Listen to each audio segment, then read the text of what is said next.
3 ದಿನಗಳಿಂದ ಕಾಣೆಯಾಗಿದ್ದ ಬಾಲಕ ಶವವಾಗಿ ಪತ್ತೆಯಾಗಿದ್ದಾನೆ. ಜಲಮಂಡಳಿ ನಿರ್ಮಿಸಿದ್ದ ತೆರೆದ ಸಂಪ್ನಲ್ಲಿತ್ತು ಮೃತದೇಹ. ಬೆಂಗಳೂರು ದಕ್ಷಿಣ ತಾಲೂಕು ತಾತಗುಣಿ ಸಮೀಪ ನಡೆದಿರುವಂತಹ ಘಟನೆ ಇದು. ಚಾಮರಾಜನಗರದ ರಜನಿಕಾಂತ್ ಅನ್ನೋರ ಪುತ್ರ 14 ವರ್ಷದ ಪ್ರೀತಮ್ ಸಾವನ್ನಪ್ಪಿದ್ದಾರೆ. BWSSB ಪೈಪ್ಲೈನ್ ಅಳವಡಿಕೆಗಾಗಿ ಈ ಒಂದು ತೆರೆದ ಸಂಪನ್ನ ನಿರ್ಮಿಸಲಾಗಿತ್ತು. ಅಂದರೆ ಈ ಒಂದು ಸಂಪನ್ನ ನಿರ್ಮಾಣ ಮಾಡಿದ ಬಳಿಕ ಅದನ್ನ ಕ್ಲೋಸ್ ಮಾಡಿರಲಿಲ್ಲ. ಇನ್ನು ಬಾಲಕನ ಮೃತದೇಹ ಕಂಡು ಕುಟುಂಬಸ್ಥರು ಕಣ್ಣೀರಿಟ್ಟಿದ್ದಾರೆ. ಜಲಮಂಡಳಿಯ ಅತೀವ ನಿರ್ಲಕ್ಷ್ಯವೇ ಇದಕ್ಕೆ ಕಾರಣ ಅನ್ನೋದು ಅಂತ ಅವರು ಕಿಡಿಕಾರ್ತಿದ್ದಾರೆ. 3 ದಿನದ ಹಿಂದೆ ಒಂದು ಮಿಸ್ಸಿಂಗ್ ಕೇಸ್ ದಾಖಲಾಗಿತ್ತು. ತಾತಗುಣಿಯ ಬಾಡಿಗೆ ಮನೆಯಲ್ಲಿ ಕುಟುಂಬಸ್ಥರು ವಾಸ ಇದ್ರು. ಪ್ರೀತಮ್ 3 ದಿನಗಳ ಹಿಂದೆ ಮನೆಯಿಂದ ಹೊರಗೆ ಹೋಗ್ತಾನೆ, ಆದರೆ ವಾಪಸ್ ಬಂದಿರೋದಿಲ್ಲ. ಈ ಸಂಬಂಧ ಬಾಲಕನ ಪೋಷಕರು ಕಗ್ಗಲೀಪುರ ಪೊಲೀಸ್ ಠಾಣೆಯಲ್ಲಿ ನಾಪತ್ತೆ ದೂರನ್ನ ದಾಖಲಿಸಿದ್ರು.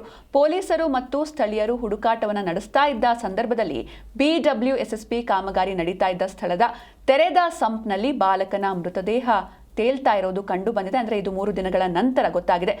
ಹೀಗಾಗಿ ಈ ಸಾವಿಗೆ ಜಲಮಂಡಳಿಯ ಅತೀವ ನಿರ್ಲಕ್ಷ್ಯವೇ ಕಾರಣವಾಯ್ತಾ ಎನ್ನುವಂತಹ ಪ್ರಶ್ನೆಗಳು ಮೂಡ್ತಾ ಇದೆ. ಈ ಬಗ್ಗೆ ಸ್ಥಳೀಯರು ಕೂಡ ಗಂಭೀರವಾದಂತಹ ಆರೋಪವನ್ನ ಮಾಡಿದ್ದಾರೆ.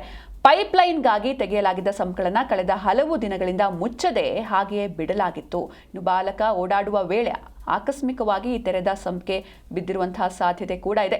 ಇದು ಆಕಸ್ಮಿಕ ಸಾವಲ್ಲ, ಇದು ಅಧಿಕಾರಿಗಳ ನಿರ್ಲಕ್ಷ್ಯದಿಂದ ಸಂಭವಿಸಿದೆ ಅಂತ ಆರೋಪಿಸಲಾಗಿದೆ.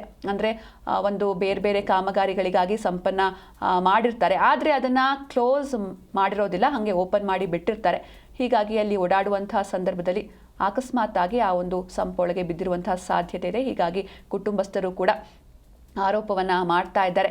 BWSSB ವಿರುದ್ಧ ಕಿಡಿಕಾರ್ತಿದ್ದಾರೆ. ನೀವು ಕೂಡ ನೋಡ್ತಾ ಇದ್ದೀರಾ, ಆ ಒಂದು ಬಾಲಕ ಅಂದರೆ 14 ವರ್ಷದ ಹುಡುಗ ಪ್ರೀತಮ್, ಆತ ಮನೆಯಿಂದ ಹೊರಗಡೆ ಹೋದವನು, ವಾಪಸ್ ಬಂದಿರೋದಿಲ್ಲ. ಹೀಗಾಗಿ ಕುಟುಂಬಸ್ಥರು ಪೊಲೀಸ್ ಸ್ಟೇಷನ್ಗೆ ಹೋಗಿ ಅಲ್ಲಿ ಒಂದು ಮಿಸ್ಸಿಂಗ್ ಕಂಪ್ಲೇಂಟ್ ಕೊಟ್ಟಿರ್ತಾರೆ. 3 ದಿನಗಳ ಬಳಿಕ ಶವ ಪತ್ತೆಯಾಗಿದೆ.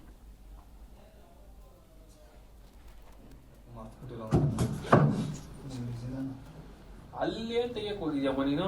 ಈ ಕಡೆ ಸುಮ್ಮನೆ ಈ ಕಡೆ